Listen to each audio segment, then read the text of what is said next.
ขั้นตอนการจอดเนาะตอนนี้ก็เริ่มจอดแล้วใส่เชียวของมึงเบิ่งดูนี่นะกูบริจาคเบิ่งหน้ามึงนะคือเบิ่งเคียง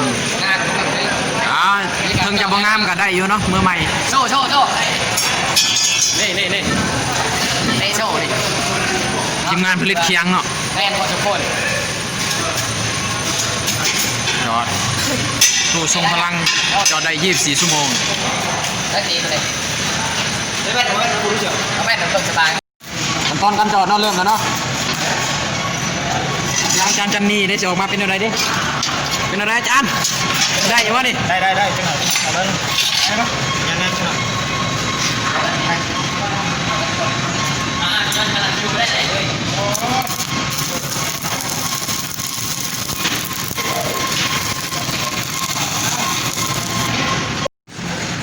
เก้าสบายดีเนาะเราเริ่มจอดเคียงของผมเองจะเป็นอะไรกับเขาเป็นอะไรเนาะมือใหม่แล้วพี่น้องเอาเบิ่งไปเนาะสามจอดมือเด็ก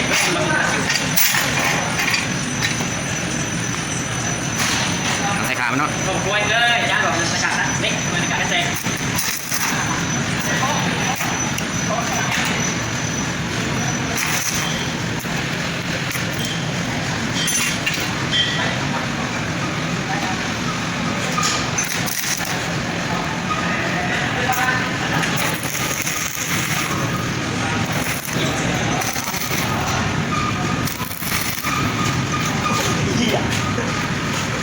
โอ้โหหมดที่อย่างนี้เลย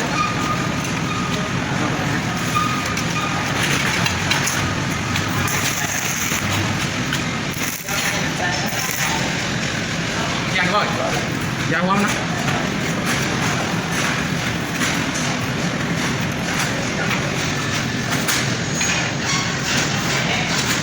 ตั้งหมดเลยเอาน้ำนี่ได้หรอโอเคได้หรอโอเคมาเลยกระปูนนะ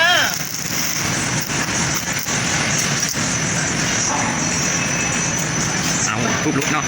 ใส่ทุบไหม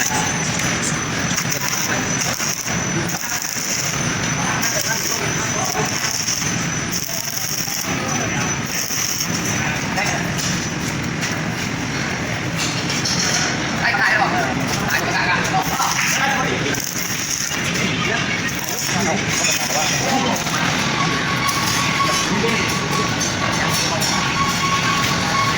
ด้ดอกขาหนึ่งสองขาพี่น้องเลยพี่น้องกลับก่อนได้เซลท่านผู้ไทยเลยเซลกับเซลพี่บ้าเซลเต็มที่ท่านพี่บ้าซีกุลิทำมาเป็นแซ่โอ้โหนี่ธรรมดาเลยไม่ได้ซีนี่กินซ้ำซีร้อยเดียว100 บาทเอาบรรยากาศหลายคนเนาะเล่นคิวกันเข้ามาจอดคุณนังจะมาเกยอยู่คุณจอดแล้วได้ปะเนี่ยเป็นไงครับหลังที่คนแรงอยู่โอ้ยต้องการเลยนะเย็นทันเลยไม่ได้ม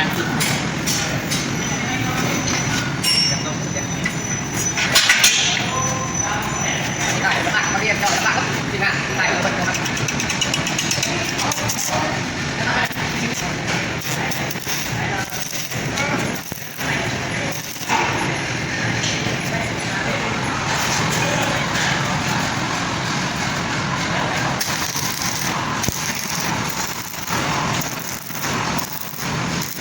จอดเป็นกันรู้เอาแล้วครับทุกคนจอดเป็นไหน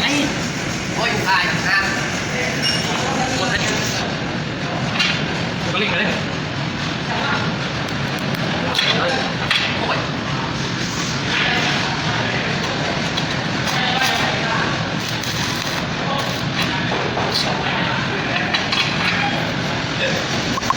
มันต้องไว้ยังไงอย่าลงทุนเอาขวา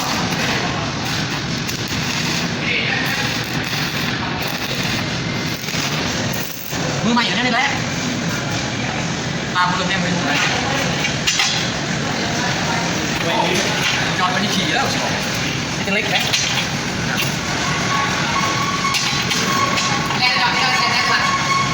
จอดหายังกูทันจอดอยู่ เ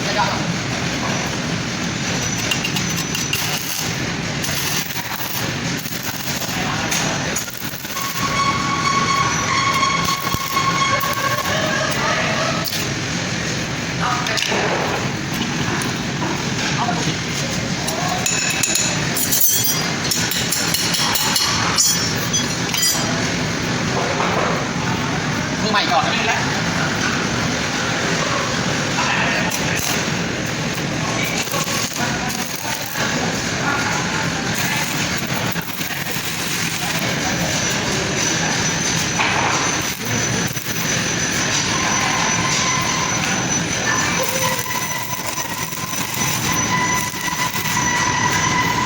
แล้วก่อน อันนึง คือสิมาตรฐานเค้กเพิ่นเนาะ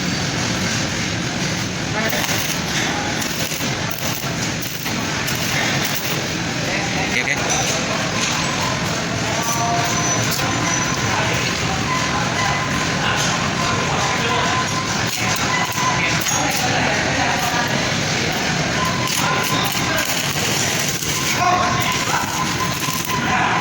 เก็บรายละเอียดเลยน้องเชิญนะน้องนัดได้ไหมน่ะจุ๊บ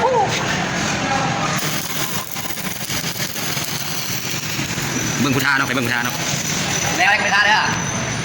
ไปไป ผู้รับก็มีนี่ท่าเจ้าเกียงเลย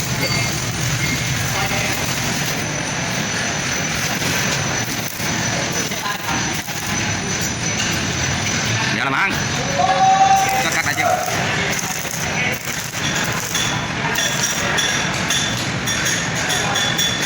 ขอบครับเป็นลูกหางเค้กเนาะอืม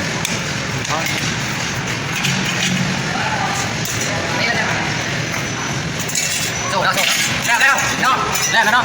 โอ้ว่าสิ่งดีหรือสิ่งงามมาจักสำหรับคลิปนี้ยกลงดีเพลย์หรือไลค์แชร์กด subscribe ช่องไอเคนขอบใจก็ต่อ ล่าผมตลอดนี่เวลากูจอดมันบุรุษง่ายดอกเซล